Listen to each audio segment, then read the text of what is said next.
বিশ্ব সংবাদে আপনাকে স্বাগত। শুরুতেই জানাবো হাতে পাওয়া সর্বশেষ আন্তর্জাতিক সংবাদের শিরোনাম, পরে বিস্তারিত।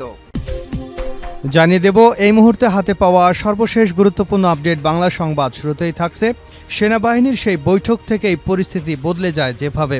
কোটা সংস্কারের দাবিতে আন্দোলন নিয়ন্ত্রণে আনতে দেশব্যাপী সেনাবাহিনী নিয়োগ করবার পর আন্দোলনের পরিস্থিতি মূল্যায়ন ও ফিডব্যাক নিতে গত ৩রা আগস্ট সেনাপ্রধান জেনারেল ওয়াকারুজ্জামান সেনা সদরে বিভিন্ন স্তরের সামরিক কর্মকর্তাদের সঙ্গে মত বিনিময় করেন। সেনাবাহিনীর সেই বৈঠক থেকে কিভাবে পরিস্থিতি বদলে যেতে থাকে এ বিষয়ে জানাবো বিস্তারিত, সঙ্গে থাকুন।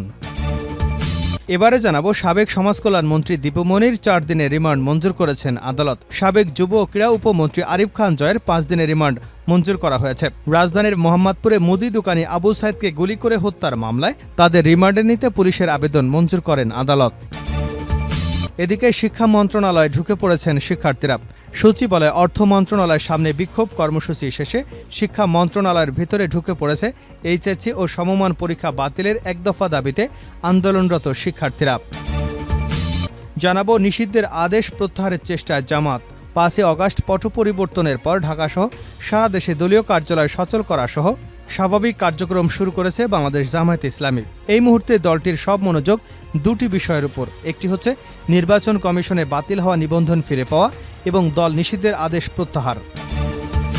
জানিয়ে দেব, স্বৈরশাসনের অবসান হয়েছে, এখন দেশ গড়ার সময় উল্লেখ করে ২১ দিনের নতুন কর্মসূচি ঘোষণা করেছে ইসলামী আন্দোলন বাংলাদেশ। সংগঠনের সিনিয়র নায়েব আমির মুফতি সৈয়দ মোহাম্মদ ফয়জুল করিম এ কর্মসূচি ঘোষণা করেন। এবং সর্বশেষ জানাবো, বাংলাদেশের পতাকা নিয়ে কেন বিক্ষোভ করছেন পাকিস্তানিরা। পাকিস্তানের সাম্প্রতিক কিছু ভিডিও ছবি সামাজিক যোগাযোগ মাধ্যমে ছড়িয়ে পড়েছে।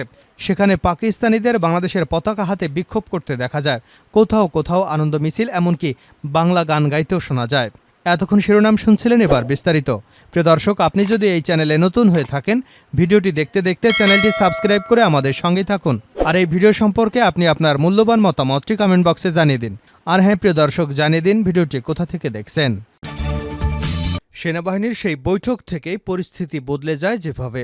কোটার সংস্কারের দাবিতে আন্দোলন নিয়ন্ত্রণে আনতে দেশব্যাপী সেনাবাহিনী নিয়োগ করবার পর আন্দোলনের পরিস্থিতি মূল্যায়ন এবং ফিডব্যাক নিতে গত ৩ আগস্ট সেনাপ্রধান জেনারেল ওয়াকারুজ্জামান সেনা সদরে বিভিন্ন স্তরের সামরিক কর্মকর্তাদের সঙ্গে মত বিনিময় করেন। দেশের অন্যান্য ফরমেশনের কর্মকর্তারাও ভার্চুয়ালি এই মত বিনিময় সভায় যুক্ত ছিলেন। মত বিনিময়কালে অনেকেই এই আন্দোলন দমনে যে কোনো নেতিবাচক ভূমিকা সেনাবাহিনীর জন্য বদনাম বয়ে আনবে বলে মত প্রকাশ করেন। সেনাপ্রধান সামরিক কর্মকর্তাদের মনোভাবের কথা উপলব্ধি করে সিদ্ধান্ত নেন, যে কোনো উস্কানিতেও সেনাবাহিনী আন্দোলনকারীদের উপর গুলিবর্ষণ করবে না। শুধু তাই নয়, শিক্ষার্থীদের মিছিলকে সেনা সদস্যরা কোনো ধরনের প্রতিহত কিংবা বাধা দেবে না। মিছিল চলাকালে সেনা সদস্যরা বরং সরে গিয়ে জায়গা করে দেবে। এ খবর যখন চারিদিকে ছড়িয়ে পড়ে, তখন আন্দোলনের মোড় ঘুরে যায়। খুব দ্রুতই পট পরিবর্তন হতে থাকে। ওই দিনের বৈঠকে সেনাপ্রধান জেনারেল ওয়াকারুজ্জামান প্রায় আধা ঘণ্টার একটি উদ্বোধনী বক্তব্য রাখেন। সেখানে তিনি ব্যাখ্যা করেন কেন সেনাবাহিনীকে সরকারের নির্দেশনা অনুযায়ী সিভিল প্রশাসনের সহায়তায় নিয়োগ করা হয়েছে। তিনি বলেন, সরকার যদি সেনাবাহিনীকে সংকট মোকাবেলায় নিয়োজিত করে তাহলে তারা সেই আদেশ মানতে বাধ্য। তবে তিনি যোগ করেন, তার সেনারা কাউকে হত্যা করেনি। পরিস্থিতি নিয়ন্ত্রণের জন্য কতগুলি গুলি এবং ফাঁকা গুলি চালানো হয়েছে তার পরিসংখ্যানও তিনি বৈঠকে তুলে ধরেন। কর্মকর্তাদের সংযত থাকার পরামর্শ দিয়ে সেনাপ্রধান বলেন, আমাদের দেশে ১৯৭০ সালের পর এমন গণবিক্ষোভ আর কখনো হয়নি, তাই এটি একটি ব্যতিক্রম ঘটনা। আমাদের সবাইকে ধৈর্য ধারণ করতে হবে। বক্তব্য শেষে সেনাপ্রধান বিভিন্ন পদমর্যাদার কর্মকর্তাদের বাস্তব অভিজ্ঞতা শোনানোর জন্য আমন্ত্রণ জানান। ব্রিগেডিয়ার জেনারেল এবং এর চেয়ে ঊর্ধ্বতন কয়েকজন কর্মকর্তা হাত তুলেও সেনাপ্রধান তাদের নিরুৎসাহিত করেন এবং তরুণ কর্মকর্তাদের কথা শোনার প্রতি জোর দেন তিনি। সেদিন ৬ থেকে ৭ জন কর্মকর্তা নিজেদের বাস্তব অভিজ্ঞতা শোনান। রাশিয়ার একজন নারী সেনা কর্মকর্তা বাংলা একটি আবেগপূর্ণ বক্তৃতা পাঠ করে বলেন, দেশের সব মাকে মৃত্যু স্পর্শ করেছে, সব মা কাঁদছেন। তিনি মীর মুগ্ধর প্রতিবেশী ছিলেন, যে মুগ্ধ ঢাকার উত্তরায় আন্দোলনকারীদের মধ্যে পানি বিতরণ করবার সময় নিহত হয়েছেন। নারী কর্মকর্তা মেজর হাজেরা জাহান এই ঘটনায় শিশুদের প্রাণহানি এবং এর ন্যায় বিচার পাওয়ার উপরও গুরুত্ব আরোপ করেন। তিনি উদ্বুদ্ধ পরিস্থিতিতে সেনাবাহিনীর উপর জনগণের অসন্তোষ বাড়তে থাকা নিয়ে উদ্বেগ প্রকাশ করেন। সেনাপ্রধান তার সঙ্গে একমত পোষণ করেন। ঢাকার মোহাম্মদপুরের একটি গুলির ঘটনা সামাজিক যোগাযোগ মাধ্যমে ভাইরাল হয়েছিল। সেই ঘটনার সঙ্গে সংশ্লিষ্ট একজন ক্যাপ্টেন বর্ণনা করেন যে কিভাবে কর্তব্যরত সেনা সদস্যদের জনতা ঘিরে ধরেছিল এবং তাদের নিজেদের নিরাপত্তার জন্য গুলি চালাতে হয়েছিল। সেনাবাহিনীর উপর জনগণের সমর্থন কমে যাওয়ার কথা তুলে ধরে সেনা সদস্যদের ব্যারাকে ফিরিয়ে নেওয়ার পরামর্শ দেন ৫ এয়ার ডিফেন্স রেজিমেন্টের commanding officer lieutenant colonel Mahbub. চট্টগ্রামের আরেক কর্মকর্তা আহত শিক্ষার্থীদের সহায়তার মাধ্যমে সেনাবাহিনীর ভাবমূর্তি ফিরিয়ে আনতে কাজ করবার পরামর্শ দেন। সবশেষ জেনারেল ওয়াকারুজ্জামান সেদিন সামাজিক চাপের মুখোমুখি হচ্ছেন তা তুলে ধরেন এবং নিজের হতাশা প্রকাশে আইয়ুব বাচ্চুর একটি গানের কথা তুলে ধরেন। বিরতির পর বৈঠক পুনরায় শুরু হলে সেনাপ্রধান কিছু কথা বলেন এবং তরুণ অফিসারদের কথা প্রতিধ্বনিত করে গুলি না করার চূড়ান্ত নির্দেশনা দিয়ে বৈঠক শেষ করেন। তরুণ সেনা কর্মকর্তাদের ক্ষোভ প্রকাশের মধ্য দিয়ে বৈঠকটি শেষ হয়। দীপু মনির ৪ দিনের রিমান্ড, আরিফ খানের ৫ দিন। সাবেক সমাজকল্যাণ মন্ত্রী দীপু মনির ৪ দিনের রিমান্ড মঞ্জুর করেছেন আদালত। সাবেক যুব ও ক্রীড়া উপমন্ত্রী আরিফ খান জয়ের ৫ দিনের রিমান্ড মঞ্জুর করা হয়েছে। রাজধানীর মোহাম্মদপুরের মুদি দোকানি আবু সাইদকে গুলি করে হত্যার মামলায় তাদের রিমান্ডে নিতে পুলিশের আবেদন মঞ্জুর করেন আদালত। ঢাকার চিফ মেট্রোপলিটন ম্যাজিস্ট্রেট আদালত মঙ্গলবার এ আদেশ দেন। এর আগে কড়া নিরাপত্তায় দীপু মনি এবং আরিফ খান জয়কে আদালতে হাজির করে ১০ দিনের রিমান্ড নিয়ে জিজ্ঞাসাবাদের আবেদন করে পুলিশ। তবে আসামি পক্ষ থেকে রিমান্ডে নেওয়ার আবেদন বাতিল করে জামিন আবেদন করা হয়। উভয় পক্ষের শুনানি নিয়ে আদালত দীপু মনির ৪ দিন এবং আরিফ খান জয়ের ৫ দিনের রিমান্ডে নেওয়ার আদেশ দেন। রাজধানীর বারিধারা থেকে গতকাল সোমবার রাতে দীপু মনিকে গ্রেপ্তার করে পুলিশ। অন্যদিকে আরিফ খানকে গতকাল রাতে ধানমন্ডি থেকে গ্রেপ্তার করা হয়। শিক্ষা মন্ত্রণালয়ে ঢুকে পড়েছেন শিক্ষার্থীরা। সচিবালয় অর্থ মন্ত্রণালয়ের সামনে বিক্ষোভ কর্মসূচি শেষে শিক্ষা মন্ত্রণালয়ের ভেতরে ঢুকে পড়েছেন এইচএসসি ও সমমান পরীক্ষা বাতিলের এক দফা দাবিতে আন্দোলনরত শিক্ষার্থীরা। মঙ্গলবার বিকাল ৪টায় তারা মন্ত্রণালয়ের ভেতরে প্রবেশ করেন। এতে সচিব অবরুদ্ধ হয়ে পড়েন। এ সময় তারা আমাদের দাবি একটাই, পরীক্ষা বাতিল চাই। দাবি মোদের একটাই, পরীক্ষা বাতিল চাই।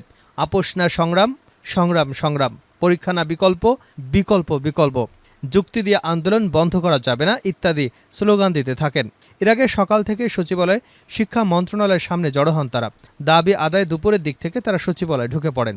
পরে শিক্ষার্থীদের পক্ষ থেকে ১০ সদস্যের একটি প্রতিনিধি দল শিক্ষা উপদেষ্টা বরাবর একটি স্মারকলিপি প্রদান করে এবং আলোচনার জন্য শিক্ষা মন্ত্রণালয়ে প্রবেশ করেন। এ সময় বিক্ষোভরত শিক্ষার্থীদের শান্তিপূর্ণ সমাধানের আশ্বাস দেন বৈষম্য বিরোধী ছাত্র আন্দোলনের অন্যতম সমন্বয়ক হাসনাত আব্দুল্লাহ। নিষিদ্ধের আদেশ প্রত্যাহারের চেষ্টায় জামাত। ৫ই অক্টোবর পট পরিবর্তনের পর ঢাকাসহ সারা দেশে দলীয় কার্যালয়গুলো সচল করা সহ স্বাভাবিক কার্যক্রম শুরু করেছে বাংলাদেশ জামায়াতে ইসলামী। এই মুহূর্তে দলটির সব মনোযোগ দুটি বিষয়। এর একটি নির্বাচন কমিশনে বাতিল হওয়া নিবন্ধন ফিরে পাওয়া এবং দল নিষিদ্ধের আদেশ প্রত্যাহার। সংশ্লিষ্ট দায়িত্বশীল সূত্রগুলো বলছে, নিবন্ধন ফিরে পেতে জামায়াত আইনি প্রস্তুতি নিচ্ছে।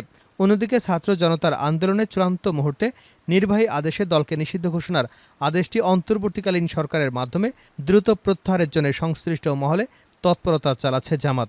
জামায়াতের উচ্চ পর্যায়ের একটি সূত্র জানিয়েছে, নিষেধাজ্ঞা ও নিবন্ধন দুটি বিষয়ে আইনি এবং প্রশাসনিক পদক্ষেপ নিতে ইতিমধ্যেই হাইকোর্টে একজন আইনজীবী নিযুক্ত করা হয়েছে, যিনি সরকারের সংশ্লিষ্ট দায়িত্বশীল ব্যক্তিদের সঙ্গে এ বিষয়ে মধ্যস্থতা করছেন। গত বছরের ১৯শে নভেম্বর আপিল বিভাগ রাজনৈতিক দল হিসেবে জামায়াতে ইসলামীকে দেওয়া নিবন্ধন অবৈধ বলে হাইকোর্টে রায়ের বিরুদ্ধে আপিল খারিজ করে দেন।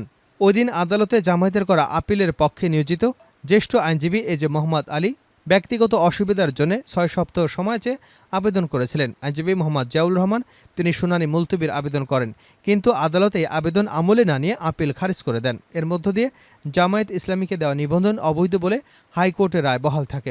এখন নিবন্ধন ফিরে পেতে জামায়াত আবারও আপিল বিভাগে আবেদন করবার সিদ্ধান্ত নিয়েছে। সর্বশেষ জানাবো, বাংলাদেশের পতাকা নিয়ে কেন বিক্ষোভ করছে পাকিস্তানিরা। পাকিস্তানের সাম্প্রতিক কিছু ভিডিও এবং ছবি সামাজিক যোগাযোগ মাধ্যমে ছড়িয়ে পড়েছে।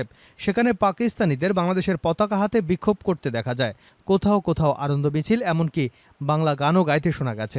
স্থানীয় সংবাদ মাধ্যমগুলো বলছে, বাংলাদেশের ছাত্র জনতার গণঅভ্যুত্থানের ঢেউ পাকিস্তানে বইতে শুরু করেছে। সে দেশের সরকারের বিরোধী বিক্ষোভে প্রেরণা যোগাচ্ছে বাংলাদেশের ছাত্রদের সাহস ও আত্মত্যাগ। ছাত্র জনতার ভয়ে শেখ হাসিনা যেভাবে দেশ ছেড়ে পালিয়ে গেছেন, সেভাবে পাকিস্তানের সরকারও পালানোর স্বপ্ন দেখতে শুরু করেছেন আন্দোলনকারীরা। এই পরিস্থিতিতে বিজয় এবং সাহসের প্রতীক হিসেবে বাংলাদেশের পতাকা হাতে বিক্ষোভে যোগ দিচ্ছেন অনেক পাকিস্তানি।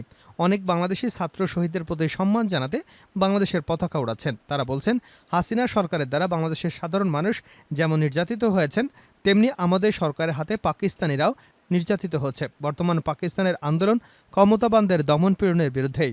নির্যাতিত নিপীড়িত মানুষের প্রতিনিধি ঘোষণার এই নীতি বাংলাদেশের কোটা সংস্কার আন্দোলনেও দেখা গেছে। বিক্ষোভে অনেক ছাত্র জনতা ফিলিস্তিনিদের পতাকা বহন করেছেন। এমনকি ৫ই আগস্ট প্রধানমন্ত্রীর কার্যালয় দখলের পর বাংলাদেশ পতাকার পাশাপাশি সেখানে কেউ